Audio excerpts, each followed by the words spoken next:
বাম গণসংগঠনগুলির ডাকে আইন অমান্য এবং জেল ভরো আন্দোলন।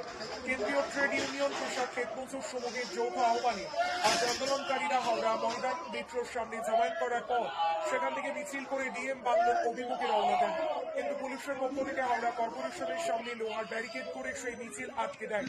মিছিল বাধাপ্রাপ্ত হয়ে রীতিমতো ধুমধুমার কাণ্ড বেঁধে যায় ব্যারিকেডের সামনে।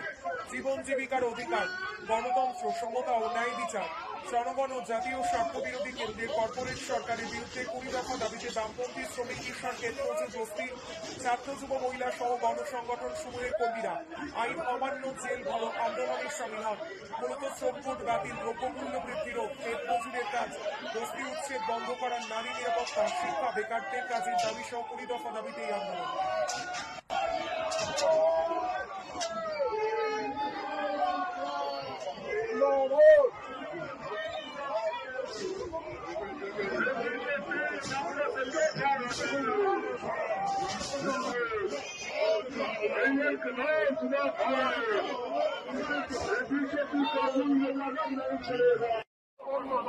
আজ আমরা রাস্তায় বিজেপির দালাল পুলিশ হুঁশিয়ার। আজ আমরা রাস্তায় বিজেপির দালাল পুলিশ হুঁশিয়ার। इनकलाब जिंदाबाद, यूपी का बुलडोजर नहीं चलेगा। इनका मानने वाला बीजेपी दूर हटे।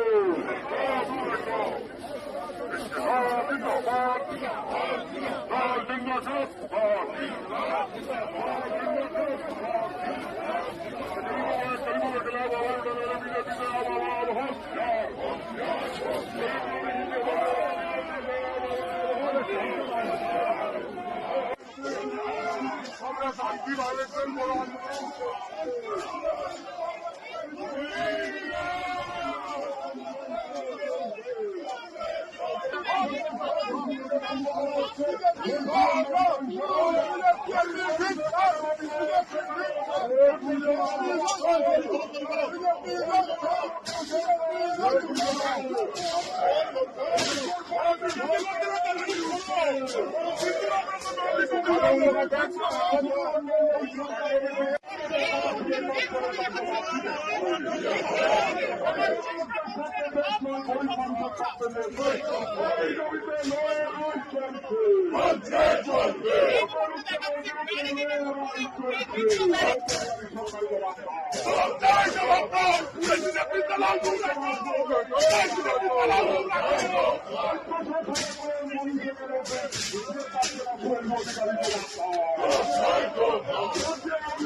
একেবারে এই মুহূর্তে দেখুন দেখাচ্ছি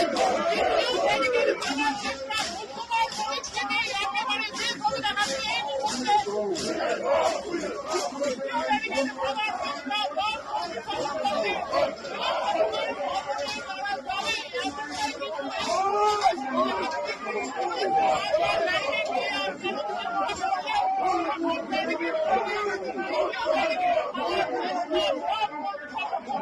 এটা করা যাবে না। তারপরে কিছু লোককে সত্যবাধ্য হলো। স্বাভাবিক কারণে আজকের আন্দোলন সবটা নিয়েই 8 ঘন্টা কাজের দাবি, শ্রমকোড বাতিল, কৃষি বীজ বিল বাতিল, কৃষকের ন্যায্য মূল্য, শ্রমিকদের কাজ, ক্ষেত নদীতে ন্যূনতম মজুরি, অকাবিচ্ছেদ ভর্তি উচ্ছেদ বন্ধ করতে হবে, শিক্ষাকে বন্দোবস্ত করতে হবে, নারী নির্যাতন বন্ধ করতে হবে, কাজের বন্দোবস্ত করতে হবে, পেট্রোল ডিজেল থেকে শুরু করে জিনিসপত্রের দাম বৃদ্ধি কমাতে হবে দাবি। এই দাবি নিয়ে আজকে আমাদের লড়াই আন্দোলন, শ্রমজীবী আন্দোলন গোটা ভারতবর্ষ জুড়ে হচ্ছে। অল ট্রেড ইউনিয়ন, সংযুক্ত কিষাণ মোর্চা এবং সমস্ত গণসংগঠনগুলো। আমার নাম সমীর সাহা, আমি সিআইটির হাওড়া জেলা কমিটির সভাপতি এবং অল ইন্ডিয়া কাউন্সিল মেম্বার। আপনারা জানেন যে 9ই আগস্ট ব্রিটিশ সাম্রাজ্যবাদের বিরুদ্ধে ভারত ছাড়ো আন্দোলন হয়েছিল স্বাধীনতা লাভ। আমরা ওই দিনটাকে এই সামনে রেখে প্রতিবার 9ই আগস্টে এই দিন পালন করি। এবারে 9ই আগস্ট যেহেতু ছুটির দিন, সেই জন্য 10ই আগস্ট আমাদের এই আইন অমান্য আন্দোলন করতে হল। আমাদের লক্ষ্যটা কি? যেমন ভাবে ভারতের স্বাধীনতাকে খর্ব করার ক্ষেত্রে আগ্রাসী আক্রমণের ব্রিটিশ সাম্রাজ্য ছিল, তো তার বিরুদ্ধে লড়াই আন্দোলন ভারত ছাড়ো আন্দোলন হয়েছে। আর আজকে আমরা দেখতে পাচ্ছি মোদী গভর্নমেন্ট আদানি আম্বানি টাটা বিড়লা গোয়েঙ্কা এদের স্বার্থে নিয়ে সেই পুঁজিবাদ সাম্রাজ্যবাদীদের আক্রমণ, দেশি বিদেশি পুঁজিপতিদের আক্রমণ চলছে। ডোনাল্ড ট্রাম্পের কথা অনুযায়ী ভারতবর্ষকে বিকিয়ে দিচ্ছে দাঁড়িয়ে, ফলে সাম্রাজ্যবাদী আক্রমণ এখনো চলছে। আমরা লক্ষ্য করছি শ্রমিকদের 8 ঘন্টা কাজের দাবি নস্যাৎ করে দিয়ে 12 ঘন্টা কাজের দাবি শ্রম কোডে লেখা রয়েছে।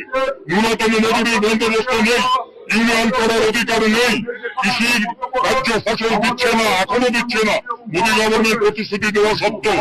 স্বাভাবিক কারণেই আমরা লড়াই আন্দোলন করছি স্মার্ট মিটার। আজকে সাধারণ মানুষের উপরে বিদ্যুৎ ব্যবস্থা 2025 বিল ভয়ঙ্কর আক্রমণ নামিয়ে আসবে। অন্যদিকে কোনো কাজ নেই। যা লেখাপড়া শিখে দিকে যে সমস্ত বেকার যুবকরা সামান্য রুটি নিয়ে হকারি কাজ করছেন, এই সরকার আসার পর থেকে সেই হকার উচ্ছেদ করে দাঁড়িয়েছে। আমরা জানি একটা সরকারের 3 মাসের মধ্যে তার সমালোচনা করার জায়গা এখনো আসেনি, কিন্তু মৌলিক সংস্থানে আমরা দেখতে পাচ্ছি এই সরকার 3 মাসের মধ্যে সবচেয়ে গরিব মানুষ সেই হকার উচ্ছেদ, ভর্তি মানুষের উচ্ছেদ, তাদের উপর আক্রমণ নামিয়ে এসে দাঁড়িয়ে অবহেলার বিচার হলো না। নারী নির্যাতন 48টি ঘটনা এই 3 মাসে ঘটেছে দাঁড়িয়ে। খবরের কাগজে সেরকম আসছে না। আপনাদের দায়িত্ব, আপনারা সংবাদ মাধ্যম চতুর্থ স্তম্ভ, আপনাদের পবিত্র কর্তব্য আছে, আপনারা সেটা পালন করুন। শিক্ষার উপর আক্রমণ দেখতে পাচ্ছেন দিল্লিতে কি হলো।